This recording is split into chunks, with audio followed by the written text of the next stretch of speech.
hej, ode wsi do miasta.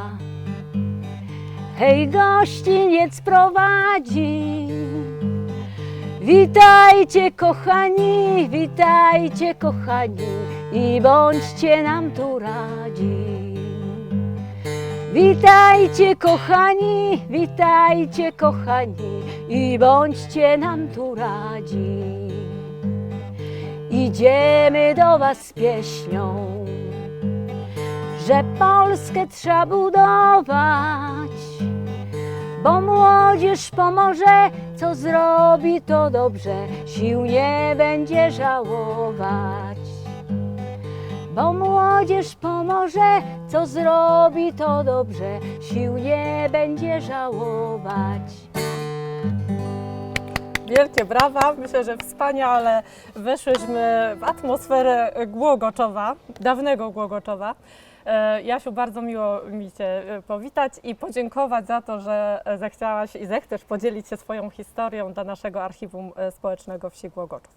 Może zacznijmy od tego, powiedz kilka zdań o sobie, żeby tak ludzie w ogóle wiedzieli, kim Ty jesteś, czym się zajmowałaś tutaj, jak to Ty tutaj w tym Głogoczowie Ja jestem funkcjonowałaś? jedną z 6 córek, które się urodziły, i mój tata zawsze chciał mieć syna, ponieważ miał gospodarstwo, no a jedna, druga, trzecia, czwarta córka się urodziła i na koniec się urodziły 2 bliźniaczki.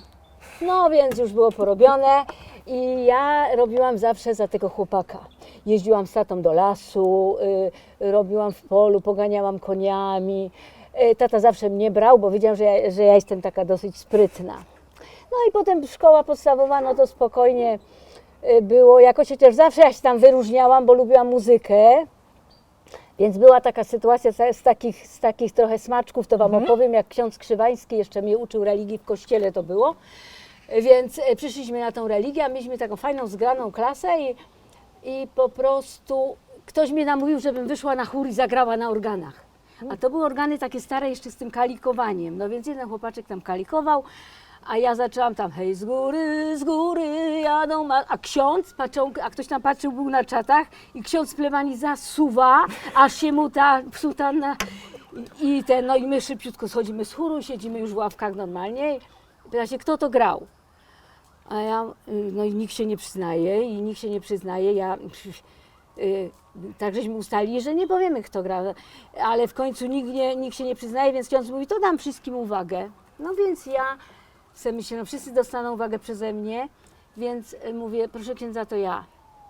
A ponieważ ksiądz Krzywański, ja się nazywam Krzywoń i myśmy zawsze, on mówił, my jesteśmy rodziną, bo ty jesteś Krzywoń, ja jestem Krzywański. Mówi, nie wygłupiaj się Krzywoniówna, bo to na pewno nie ty grałaś, bo ja uchodziłam z taką super zdolną, grzeczną przede wszystkim dziewczynką. No ja mówię, no ale no proszę księdza, naprawdę ja to grałam, no ja zagrałam, no przepraszam, że ale grałam. No i nie wiem, jak to się do końca skończyło, w każdym razie nie dał nam chyba tych uwag przez to, że miał zaufanie. No i tyle, a potem no to były takie przeróżne harcerstwa, zawsze gdzieś należałam. Harcerstwa, wyjazdy, poszłam potem do szkoły męskiej, technikum mechaniczne, ponieważ chciałam się zapisać do liceum ekonomicznego, poszłam z tatą, a jeszcze wcześniej to ja chodziłam zawsze z dziadkiem, bo mój dziadek był taki bardzo światowy, on lubił czytać książki, więc chodziłam z nim zawsze do szkoły, chciałam nawet rok wcześniej do podstawówki, ale mnie nie przyjęli za bardzo. Z panią Siwicką się znali, bo dziadek bardzo lubił panią Siwicką. Biblioteka, nie wiem czy pamiętacie, że biblioteka dawno to była tam, gdzie jest teraz ten No to tutaj jest stare centrum wsi, ale więc tutaj w ogóle nie widać, nie? Nie widać, biblioteka była pod dworem, bo to była pod dworem Lamus była. Dworski. A w Lamusie była Tak, i biblioteka, tam była no to faktycznie bardzo dawno. Tam była biblioteka i tam taka pani Janina Kucik się nazywała, nazywaliśmy ją Kucicka, ona wypożyczała te książki, była taka ostra. I ja tam chodziłam z moją siostrą Krysią, tutaj pielęgniarką, i z dziadkiem. Tam żeśmy sobie czytali, wypożyczali książki i tam podobno przyjeżdżał ksiądz sobie zagrać w karty z tą panią Kucik, bo ona bardzo lubiła grać, była taka dystyngowana, pani Siwicka też tam przychodziła i to były takie młodzieńcze lata. A potem w technikum no zapisałam się oczywiście zaraz też do jakichś tam muzycznych zespołów i w góry. To były dwie moje pasje, muzyka i góry. Uwielbiam, do tej pory chodzimy, jak tylko możemy w Bieszczady wyjeżdżamy i chodzimy po tych górkach. No muzyka widzę też została tutaj. Muzyka została, cały czas jest gitara, wszędzie jeździ ze mną. Wszędzie jeździ ze mną. Chciałam się pochwalić, że nauczyłam też trochę ludzi grać na gitarze. Dużo ludzi nauczyłam, takich, co chcieli tam parę chwytów, no nie, bo to wystarczy parę chwytów i już się gra, no nie, pioseneczkę. Natomiast, no co, bardzo dobrze wspominam i to muszę powiedzieć, lata szkoły właśnie średniej, tej technikum, bo poszłam z moim tatą do liceum, ale powiedział, że nie ma miejsca i jak chcę, to do technikum mechanicznego, obróbka z krawaniem. No to już, to było toczenie na tokarkach, struganie. No to przydało Ci się to potem w życiu? No, zaraz powiem.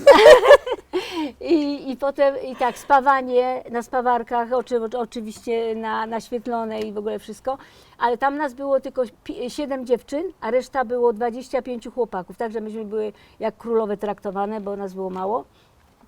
To jest fascynujące, że w ogóle kobieta właśnie i taki kierunek nietypowy. Chyba teraz mniej chyba, wydaje mi się, dziewczyn jest na takich kierunkach, ale może to jest jakaś mój stereotyp, który ja sobie A ja teraz wymyślam. nawet nie wiem, czy rzeczywiście... Ale jak to właśnie było? Potem jak w Głogoczowie wyglądało to Twoje młodzieńcze życie? Bo wiem, że było różnych organizacji też dużo w tych czasach, bo to są jakie lata? Tak, to są lata właśnie 70, gdzieś 70, no nie? Więc należeliśmy tutaj do klubu rolnika. Klub rolnika to była taka fajna jakby instytucja, która zrzeszała młodzież. Myśmy się gromadzili, ja bardzo dużo zawdzięczam pani mamie Wiesi Syrek, pani Wierzbowej. Ona to wszystko ogarniała. Organizowaliśmy takie turnieje klubów rolnika. To były także z każdej wsi organizowali się ludzie i było dużo konkurencji. Były na przykład tańce, jakieś tam pokazy wesela dawnego, jak wyglądało. No to widzieliśmy w kronikach różnych i Domu Kultury, i Koła Gospodyń, to ale było potem widoczne. żeśmy to jeszcze ułożyli na przykład o ten konkurs piosenki radzieckiej, tam był też, potem były tańce towarzyskie, także różne takie, myśmy z mężem właśnie tańczyli. To ile razy w tygodniu chodziło się do tego klubu rolnika? Znaczy No bo praca też była na wsi jakaś taka, prawda? No ale to właściwie ja mało tak już w domu potem robiłam, bo bardziej byłam taka latająca. No to dobrze. I tam właśnie myśmy się tam bardziej tak z moim mężem też zaprzyjaźnili i z panem Bolkiem, z Bolkiem Pulchnym, to jest najlepszy nasz przyjaciel. Do tej pory zresztą się znamy i z jego żoną. Organizowaliśmy takie różne kulturalno-oświatowe imprezy też, ale jak wracając do tych klubów rolnika, to były takie fajne rzeczy, bo to były takie cykliczne, przygotowywaliśmy się we wszystkich kategoriach, jechaliśmy na przykład właśnie i ta piosenka między innymi to było jak żeśmy jechali właśnie na te turnieje. I zdobywaliśmy tam potem puchar, pani Wierzbowa to wszystko organizowała, załatwiała nam z PZGS, bo to GS był patronatem, PZGS, WZGS i te wszystkie instancje i to był puchar prezesa. Czyli dla tych, co nie wiedzą, to przetłumacz, co to znaczą te nazwy, te skróty, bo to wiesz. Wojewódzki WZGS, Wojewódzki Zarząd Gminnych Spółdzielni. PZGS to był powiatowy zarząd i gminne spółdzielnie. I wtedy właśnie na tych poszczególnych szczeblach były takie imprezy i myśmy po prostu potem zbierali takie punkty, no i który klub najlepiej się ustawił, miał pierwsze miejsce, to dostawał nagrodę, nawet czasem pieniężną. I pani Wierzbowa bardzo się tym przejmowała, myśmy też tam brali udział. A potem po prostu był gminny ośrodek kultury, bo to się potem przebranżowiło tak jakby, bo te turnieje to były właśnie z innej instancji, z tych PZGS-ów, z tych wszystkich takich GS-owskich spraw, tak bardziej rolnych. Ale to w tym budynku Domu Kultury to ćwiczyliście, bo tam Gminna Rada Narodowa była, tak? Gminna Rada Narodowa, tylko ja już nie pamiętam gminnej, bo już wtedy zaczynały się gminy. Zaczynały się gminy, tak. I potem był Gminny Ośrodek Kultury, a wcześniej był Miejski Dom Kultury, no nie? Tak, i wtedy panią, właśnie dyrektorką była pani Marysia Pręcikowska, którą też wspominałam super, bardzo dobrze i cała jej siostry, jej rodzina i tam się działy takie fajne, kulturalne rzeczy. Różne takie wieczornice z okazji, na przykład nawet z okazji Święta Zmarłych, żeśmy poświęcali tym autorom, którzy już zmarli.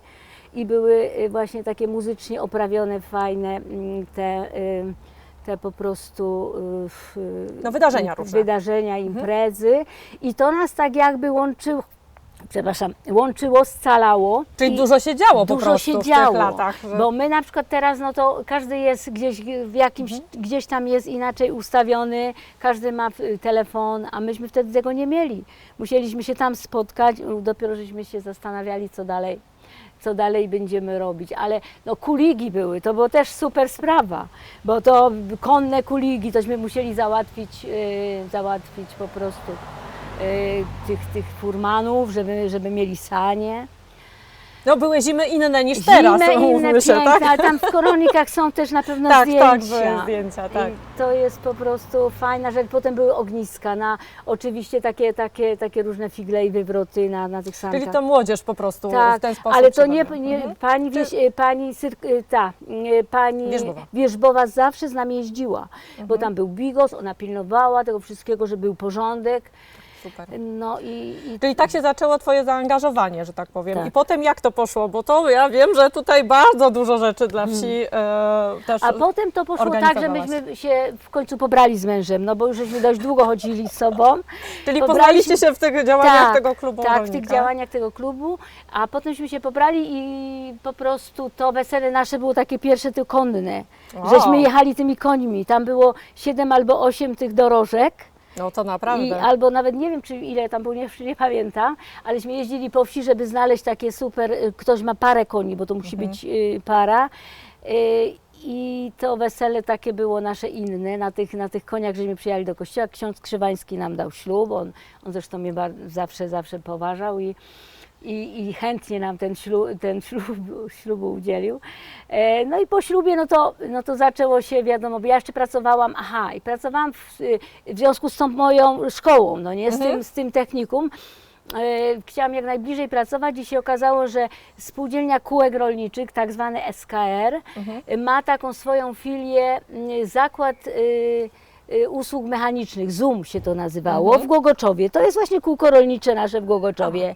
I tutaj byli traktorzyści, tu był pan Tabor, którego już świętej pamięci, ale tak wspominam po prostu mile, bo bardzo dużo przez niego osiągnęłam też w sumie, bo on mi pomagał potem w Radzie Sołeckiej i w ogóle w dalszej działalności. On tam był kierownikiem. Ja się tam przyjęłam jako magazynier, kasjer i tak robiłam normalnie fizyczną pracę, chociaż miałam dyplom, miałam maturę zdaną. Miałam tam problem, bo wydawałam części do traktorów, a nie bardzo się na tym znałam. No więc chłopaki, traktorzyści sobie czasem robili takie jaja, a tam regler, proszę mi wydać, a ja nie wiedziałam, co jest regler, a to się dowiedziałam, że to jest regulator napięcia, no to już potem wiedziałam. Oprócz tego tam były jeszcze myszy w tym magazynie. Dodatkowa atrakcja. To jak wchodziłam do magazynu, to najpierw musiałam tak mocno kopnąć nogą, myszy się pousuwały, a ja miałam tam części. No, tam były przeróżne rzeczy, no i pracowałam tam, dopóki nie zaszłam w ciążę, urodziłam Piotrusia w 81, 82 Sabinkę, w 83 Mateusza. 3 dzieci. No to faktycznie miałaś dużo Tak, zajęcia, że i tak miałam dużo zajęcia, wtedy już byłam na urlopie bezpłatnym też, bo to tak było, że bezpłatny, macierzyński, a potem bezpłatny. No i odchowałam te dzieci. Ciężko może było, ale było super. Mąż mi zresztą cały czas pomagał, tutaj też rodzina. Dzieci były kochane i są dalej, to są perły moje najlepsze. I potem pewnego dnia, jak już Piotrek miał chyba 10 lat, czy jakoś, pan Tabor przyszedł do mnie z taką delegacją i mówi mi, że pani Asiu, pani to ja panią znam, może by pani była na sołtysa wystartowała. A ja mówię, co? W ogóle się na początku zdziwiłam bardzo, ale był wtedy chyba u mnie jeszcze mój teściu, tata męża i on był taki strasznie kochany człowiek. To jest taki człowiek, to był taki człowiek, któremu tyle zawdzięczam, ja się go na początku, był taki groźnie wyglądał, ale był serce po prostu super. I on mówi mi, ale zastanów się, no i że my będziemy Radą Sołecką, pan Tabor, pan Malinowski, Czesław Szafraniec, Włodek właśnie świętej pamięci, Bujas. No i przyszło zebranie wiejskie, ja się jakoś tam zdecydowałam, tylko taki smaczek teraz dam. Bo tak ktoś mi powiedział, no dobra, ale słuchaj, ty będziesz sołtysem, a wiesz, że Czesiek Sikora, pan Czesław Sikora, to on był inseminatorem. I że to obowiązkowo się I łączy. to tak się wydawało, no nie, że to jak jest sołtys, bo on był tak kojarzony, sołtys inseminator. Więc tego się przeraziłam, ale potem mi wytłumaczyli, że to nie o to chodzi. Więc, ale to już wiedziałam, że nie, tylko że tak żartowaliśmy sobie. No i ja się zgodziłam i potem było zebranie wiejskie jakoś tak w styczniu w 91 roku chyba. No i wybrali mnie na sołtysa, tam swoją mowę jakąś tam powiedziałam. No i potem się tak przejęłam tym, że pierwsze co teściu mi mówi, musisz iść zamówić sobie mszę, żeby ci się dobrze sołtysowało. No więc poszłam do naszego księdza Pochopienia, bo on wtedy był proboszczem. No i ksiądz proboszcz mówi, no tak, władza do mnie przyszła, ja taka bystrana, mówi, proszę księdza, chciałam zamówić mszę. No i bardzo ładnie mi tą mszę odprawił, byliśmy na tej mszy wszyscy, cała rodzina moja i potem się zaczęło, ale w sumie to ja byłam jedyną kobietą w Radzie Sołeckiej. I pierwszą i jedyną sołtyską do tej pory w Głogoczowie. Tak. Więc ja miałam taką tremę, a ponieważ nie byłam jeszcze, byłam taka dość młodsza niż teraz, więc chłopaki mnie nieraz tak, ci mężczyźni podpuszczali, czasem mi coś mówili, pięknie. to ja się tam czerwieniłam, nieraz to różnie było, ale bardzo dużo mi pomagała Rada Sołecka. No i wiem, że dużo razem zrobiliście. Zrobiliśmy dużo i na przykład, kogo jeszcze by mogła? Pan Stanisław tutaj, Pulchny Białek, to jest jego córka, wyszła za mąż za Białka. Potem tak, Czesław Szafraniec, Czesiu Szafraniec, następnie Włodek świętej pamięci, Janek Lutyński, to byli ludzie, pan Tabor, pan Malinowski. No może kogoś pominęłam, tam Górszczaki jeszcze ci, co potem mieli chyba tutaj na cmentarzu coś robili. To byli ludzie, może ktoś powie tacy starej daty, ale to byli ludzie poukładani. Myśmy wszystko mieli zaprotokołowane. Przygotowania do zebrania wiejskiego to były takie, że musieliśmy wszystko mieć ustalone, potem głosowanie było. No teraz pewnie też tak jest, tylko ja już tak tego nie śledzę. No ale zrobiliście dużo dobrego dla wsi, bo tak naprawdę jak ty zaczynałaś być sołtyską, to co? No to był tu, jak to było z tym prądem, wodociągami Właśnie, i różnymi prąd rzeczami? już był. Ja zaczęłam w trakcie, jak oni już byli w trakcie gazyfikacji. Czyli to są lata, to były... jeszcze raz? 91 do 2013, 14 lat byłam, 12 lat, 3 kadencje, bo może to tam pięknie. pomyliłam. No, 3 kadencje, tak. No właśnie i wiem, że było bardzo dużo sukcesu, więc powiedz, co przez te 3 kadencje udało Wam się zrobić i jak to zrobiliście, Znaczy, bo to w sumie cała wieś się zbierała, nie? Gazyfikacja to ja sobie tak nie przypisuję, ponieważ ja już weszłam, jak oni to robili, więc tutaj pan Tabor, Malinowski, cała ta Rada Sołecka bardzo dużo zrobiła. Ja tam pomagałam, oczywiście jeździliśmy, bo to było na innych zasadach, właściwie trochę na zasadzie czynu społecznego, czyli ludzie No sobie właśnie, musieli to nie pewne... tak jak było teraz jest, że jest gazownia, przychodzi i robi, tylko ludzie sami musieli wszystko załatwić. Myśmy na przykład musieli załatwić sobie takie liczniki, tam później różne tam, takie rzeczy, wszystko, wykopy, dostawaliśmy na przykład jakieś tam rury, trzeba było wykopać ileś tam metrów, no ale ludzie się chętnie zgadzali, bo wiedzieli, że to będzie. Potem było też, no, następną inwestycją to była telefonizacja albo wodociągi, nie wiem co było już No pierwsze. to już, To ale nie i to było, tak? Kolejna tak, inwestycja. i wtedy jeszcze muszę tu podziękować też, no Wiesia Syrek była radną, no to oczywiście. Czesiu Wierzba bardzo dużo pomagał, do tej pory zresztą Czesiek Wierzba jest. Robert Murzyn nam pomagał przy gimnazjum, jak żeśmy walczyli. No bo tak, udało Wam się przez te lata, czyli gazyfikacja, też wspólnie te wodociągi, ale to też tak Telefonizacja było, jeszcze telefonizacja, tak. I to telefonizacja to wyglądało jak? Że Wyście po prostu pisali do telekomunikacji? Znaczy tak, jeździliśmy z delegacją do pana Kalicińskiego, do Myślenic, do telefonizacji, oni nam, telekomunikacji, oni nam po prostu dawali wytyczne, zbieraliśmy, ludzie wpłacali pieniążki, potem myśmy sobie to odbierali w abonamencie. To nie pamiętacie takich czasów? Ty nie pamiętasz, Agnieszko? Nie, no ja jestem w ogóle w innych... Wpłacaliśmy duże pieniądze, ja tego też już tak dokładnie nie pamiętam. Żeby oni w ogóle założyli. Żeby założyli, a później kto nadpłacił, zostawały te pieniążki, to myśmy sobie to mogli potem w abonamencie odebrać, albo nam wypłacali też. Czyli musieliście sfinansować tak naprawdę podłączenie sami, nie? Że Tak. tak jak teraz, że Oczywiście. telekomunikacja nie robi. I nawet to było takie trochę nie fair, bo myśmy potem oddawali to firmie, firma na tym zarabiała, a myśmy to musieli Jeszcze sami sobie zapłacić. wybudować. No Także właśnie. wszystkie te 3 inwestycje, gazyfikacja, wodociągi, bo przy wodociągach to z kolei muszę tutaj też, przewodniczącym był Edziu Suder, to on też z tej branży jest, także on dużo też Ale to co, pomagał. ludzie też sami sobie musieli, Tak. rury załatwialiście? Nie, czy dostaliście Znaczy rury? załatwialiśmy rury, ale potem się to jakoś tam rozdzielało. Ja już tego nie pamiętam. Ale to nie było tak jak normalnie teraz, że gmina, prawda, robi, Nie, montuje i tak nie, dalej, tylko absolutnie. musieliście materiały, czy tam trzeba Tak. było samemu wykopać, nie, przygotować i walczyć o to, tak, że tak przygotować powiem, i walczyć i jeszcze nie wszędzie można to było, bo akurat były takie odcinki, że trzeba było więcej tych rur, to tam były walki też o to, bo każdy chciał mieć, a nasza tak, wieś jest wielka. to jest, wiecie, że to jest największa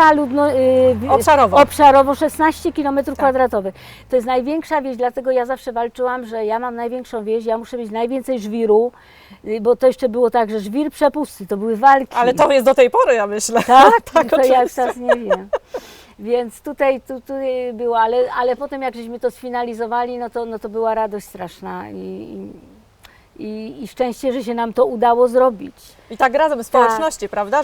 Że to tak. społeczność się ale w zaangażowała ogóle w to. my jako Głogoczów mamy opinię takiej zgodnej. Nie wiem jak teraz jest, bo ja już tak troszkę się odsunęłam, ale takiej zgodnej społeczności, bo były wsie inne, nie będę wymieniać, które były takie, że ksiądz mówił, a z chóru mu tam mówili, a se ty posprzątaj, bo zamówił, że ktoś tam ma sprzątać. Więc myśmy byli tacy ugodowi, także bardzo dobra, bardzo Czyli dobra była wyglądało na to, atmosfera. że zgrani też Tak, byliście, tak, żeby tak, coś zrobić tak. dla dobra wspólnego, że tak powiem, razem, prawda? No i jeszcze tu chciałam pochwalić też mojego syna, że w ogóle moja rodzina to jakby nie rodzina, to ja bym nic nie zrobiła. Oni No, przecież, na pewno. ja jeździłam na te sesje, bo było tak dawno, że ja w ogóle nie miałam telefonu na początku.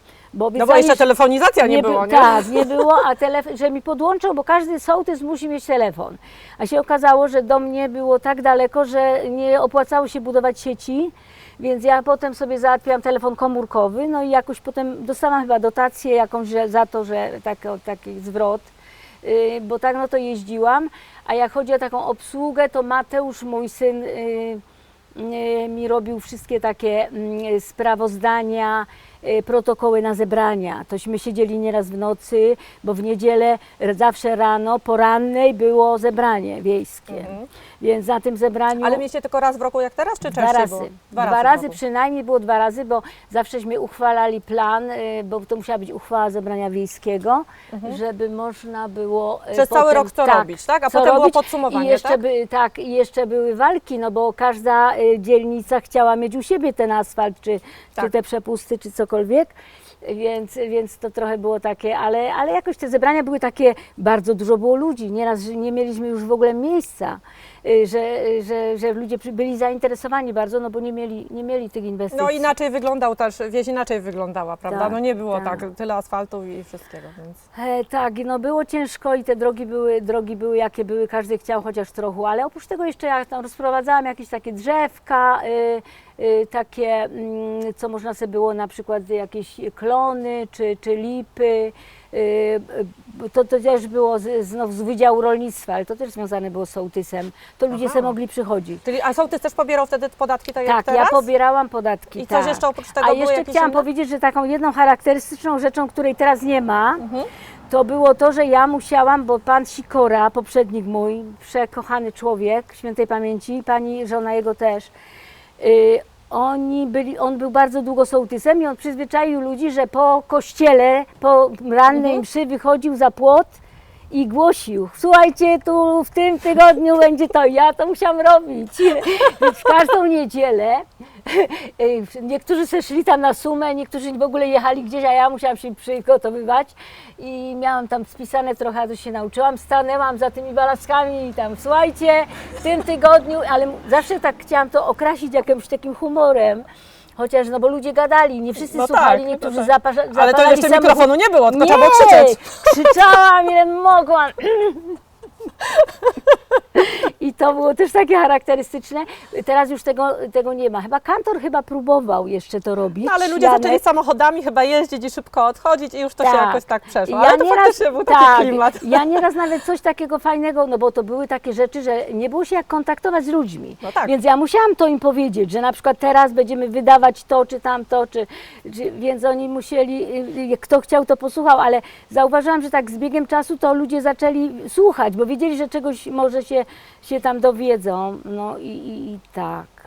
No i co ja Wam jeszcze mogę powiedzieć? Może Wam zagram coś. Ale jeszcze nie, jeszcze od zagrania to jeszcze trochę, jeszcze o gimnazjum, bo pod koniec jeszcze walczyliście o gimnazjum, prawda? Ale to z gimnazjum to była heca straszna, dlatego że największa wieś Głogoczów, okazało się, że my nie mamy gimnazjum. Krzyszkowice, Bo to też była burmistrz, reforma, nie? tak, Kiedy oświaty. Reforma oświata, gdzie powstały gimnazja. Powstawały gimnazja i myśmy też chcieli to, ale Rada Gminy uchwaliła gimnazja, że będą w Myślenicach, w Krzyszkowicach i w Jaworniku. Dlatego, że u nas nie było sali gimnastycznej Nie było jeszcze, sali bo to też było. gimnastycznej, tak. I myśmy tą salę gimnastyczną zaczęli budować, a równocześnie też zaczęliśmy budować boisko sportowe. I trochę była taka rywalizacja, bo jedni chcieli boisko bardziej, inni chcieli tą salę. I tym sposobem się udało nam i to zrobić. No i tak było, że te dzieci nasze jeździły do Krzyszkowic, ponieważ prawda jest taka, że no tam, gdzie był burmistrz, to tam było gimnazjum, a gdzie nie było burmistrza, to było ciężko, ale jeździliśmy do Krzyszkowic. Okazało się, że ta szkoła nie nadawała się za bardzo i nasze dzieci się uczyły w ciemnych salach, więc myśmy tutaj na tej podstawie z taką delegacją pojechali też do pani Lęcznarowicz, to była taka pani kurator wojewódzka. Ona nam pomogła to załatwić, trochę tam nas wesprzeć. I wtedy właśnie pomagała nam też bardzo Elżbieta Dymek, bo ona jako że tam Sędzina. były problemy jakieś z tymi dziećmi, bo jak się te dzieci łączyły, bo dzieci chodziły nasze do tego gimnazjum, ale byliśmy niezadowoleni, bo oni byli tak dowożeni różnie, tam się i dzieci czasem poszarpały. Więc właśnie wtedy się uruchomił też Murzyn Robert, pomagał nam też pan Matoga, pan Strzeboński, robiliśmy takie zebrania u mnie w pokoju. No u mnie w ogóle to Tajne było, komplety tak, mamy. tajne komplety. Ustalaliśmy strategię, Edek też wtedy się włączał, Suder, jak chodziło, chociaż on No ale to najważniejsze, że naprawdę dużo ludzi się włączało, prawda? Bo dla dobra wsi czegoś wspólnego celu i po tak. prostu... Popierał nas też pan Klasa, bo myśmy nie patrzyli tak politycznie, jak mnie się tak chce teraz śmiać, jak ludzie są podzieleni. Myśmy chcieli coś dla wsi zrobić, to jeżeli się okazało, że pan Józef Klasa, który był sekretarzem jakimś tam w Krakowie, on nam pomógł jakieś dojścia znaleźć, ale potem jeszcze Kronika Krakowska przyjechała, no i także jakoś to udało się nam to gimnazjum później osiągnąć. Na krótko, bo potem się okazało, Kolejna że to nie reforma i tak, koniec. że to od początku uważałam, że to nie było fajne, no ale nastraszyli, że dzieci będą na 2 zmiany chodzić i w ogóle nauczyciele też nie byli zainteresowani na początku tym, a potem się jakoś udało, żadne dzieci nie chodziły na 2. zmianę, wszystkie się pomieściły, no i tym sposobem mamy i salę gimnastyczną i boisko sportowe. No i także, że tutaj się nam to udało. No a dalej, co tam więcej jeszcze? Ja już tak... Co jeszcze pamiętasz? No właśnie pomyśl sobie z tej swojej działalności społecznej. A tak naprawdę dlaczego? Dlaczego? No dlaczego? No dlatego, że ja nie wiem, no widocznie miałam, mój tata też w ogóle się udzielał, też tam do takich organizacji należał i zawsze mówią, że ja jestem podobna, zresztą z tatą dużo czasu spędziłam i z dziadkiem też, z babcią, bo to w domu takim, no to mama była zajęta, a myśmy dziadek bardzo dużo czytał z babcią, różnych, wszystką, całą trylogię, te książki, które potem A to nie przerabiałam. było takie, że tak powiem, normalne na wsi, prawda? Że Oczywiście, że tak. nie. Także to strasznie, bardzo dużo zawdzięczam. No a potem, no to tak, no w sumie to dzieci mi bardzo dużo i mąż pomogły. No i w międzyczasie się okazało, że trzeba reaktywować Ludowy Klub Sportowy, bo mój mąż mówi, że tu kiedyś był LZS i on grał w tym, no i żeśmy to też w tym czasie reaktywowali. I tutaj o I to- klubie o, sportowym to już- to porozmawiamy z mężem Tak, i on nam tak. myślę, że tą Opowie. historię opowie. I ja rozumiem po prostu, wasza rodzina cała, Cała się tak, tak, znaczy tak naprawdę to zaangażowała się. twój sukces, bo myślę, że to naprawdę jest wielki sukces, tyle lat bycia sołtyską, kobietą w tak jednak wsi, w której jednak mężczyźni No, rządzą, bym powiedziała, to naprawdę jest wielki, wielki sukces i ludzie wiem, że bardzo mile wspominają te czasy, No, kiedy tutaj dziękuję byłaś bardzo. sołtyską, więc wielkie gratulacje i wielki szacunek naprawdę dla Ciebie za to, że potrafiłaś, dałaś sobie radę, no młoda dziewczyna z tyloma mężczyznami, Tak. no różne rzeczy robili, jak mówisz, no tak, śmiesznie, no czasem mnie tam chcieli troszkę tak jakby ale dałaś radę, że tak prowadzić w powiem. taki nastrój. Ale to jest naprawdę bardzo sympatyczne i naprawdę serce rośnie, jak widać, jak to kiedyś w Głogoczowie było i jak ten Głogoczów trzymał się razem, prawda? Że dla dobra wspólnego można było naprawdę te jakieś animozje pozostawić z boku, a działać razem Tak. i robić Tak, bo coś. to sołtysowanie, no to już była taka druga, jakby druga półka, bo ja wcześniej robiłam już wcześniej różne rzeczy, tylko że się nie zastanawiałam nigdy na tym, że mogłabym jeszcze coś więcej robić. A potem jeszcze z tego się zrodziło też, że zostałam w tej pierwszej kadencji powiatu radną powiatową. Tu też no tak, właśnie. i z Głogoczowa właśnie ja się jedyna dostałam, bo to były już wtedy listy. No, muszę przyznać, że ja zastartowałam z PSL-u, bo wtedy uważałam, że PSL to jest wieś, No tak. no nie, to teraz to różnie może być postrzegane. Nie no, ale to były inne czasy, jakby ja rozumiem, no PSL to Ja wtedy byłam faktycznie... sołtysem, więc uważałam, że dla wsi wtedy więcej też było rolników, było dużo takich, co uprawiali ziemię. W tej chwili to Głogoczów jest bardziej taką sypialnią dla Krakowa, Tak. mówią, a wtedy to było dobrze. No właśnie, jak widziałaś, to jeszcze tak kilka zdań na podsumowanie, jak widziałaś ten Głogoczów dawniej? Jak to, czyli byliśmy bardziej wsią, prawda, że ludzie czy się spotykali, no właśnie, jak to wyglądało tak z Twojej perspektywy, też sołtyskiej, osoby działającej, jak widziałaś w tych czasach? Znaczy, no, chodzi o to, że na pewno było więcej takiej międzysąsiedzkiej współpracy, że ludzie mieli więcej czasu, żeby iść sąsiadka do sąsiadki, pośpiewać, takie na przykład to darcie pierza. To ja to też pamiętam i to było bardzo fajne. Spotykaliśmy się, jak jeszcze byłam dzieckiem. Natomiast no, później to ja powiem szczerze, że ja tak za bardzo już nie miałam czasu na takie jakieś dodatkowe rzeczy, bo byłam tak pochłonięta. No ale widziałaś z innej strony tą wieś, jak wygląda, nie? No Tak. bo działałaś na rzecz po prostu całej miejscowości. Tak, no tutaj. zawsze uważałam, że ta nasza wieś jest najpiękniejsza, chociaż mówili, że jest najbardziej rozwleczona. No bo jest. I tym sposobem, że jest taka rozwleczona i taka trudna do okiełznania, zaczęłam pracę w zakładzie gazowniczym, bo ja pracowałam w gazowni. Aha! Czyli Tak, to jest moja praca i z tego właściwie mam emeryturę też, bo przyszedł do mnie chłopak i mówi, że on nie ogarnia ten inkasent. Mówi, ja nie dam rady tutaj pracować, przecież tu nie ma, w ogóle nie macie ulic, nie ma numerów. No ja tak powoli go uczyłam go No tego, ale już doświadczenie uczyłam. miałaś z gazyfikacją, No, więc dobrze no. wiedziałaś, gdzie nawet są rury pewnie. I tak żeśmy potem jakoś potrzebowali i ja się przyjęłam tam, ale mogłam wtedy robić wszystko. Mogłam pracować, bo to było na zasadzie inkasenta, to ja sobie mogłam odczyty zrobić po południu, a do południa jechałam na zebranie. Czyli było czas i na działanie na społeczne, wszystko, zawodowe, tak. jeszcze to społeczne z rodziną jeszcze, więc właściwie Tak. wszystko było pięknie, łączyło się, Tak, że tak tak. powiem. No Chyba to jest ale- najskuteczniejsze, jak tak się można połączyć, tak. prawda, te Wszystko działania. jakoś tak było i ja nie miałam czasu tak na przykład, jak niektórzy ludzie mówią, że się nudzą. Ja mówię, Jezu, no jak to się można nudzić, jak tyle można rzeczy robić. O właśnie, No, to jest wspaniałe naprawdę. Jak się można No. nudzić, jak Jak można tyle tyle można. i jest tyle rzeczy do zrobienia jeszcze. Tak, właśnie. To prawda, także ja bardzo Ci dziękuję za tą naprawdę inspirującą rozmowę.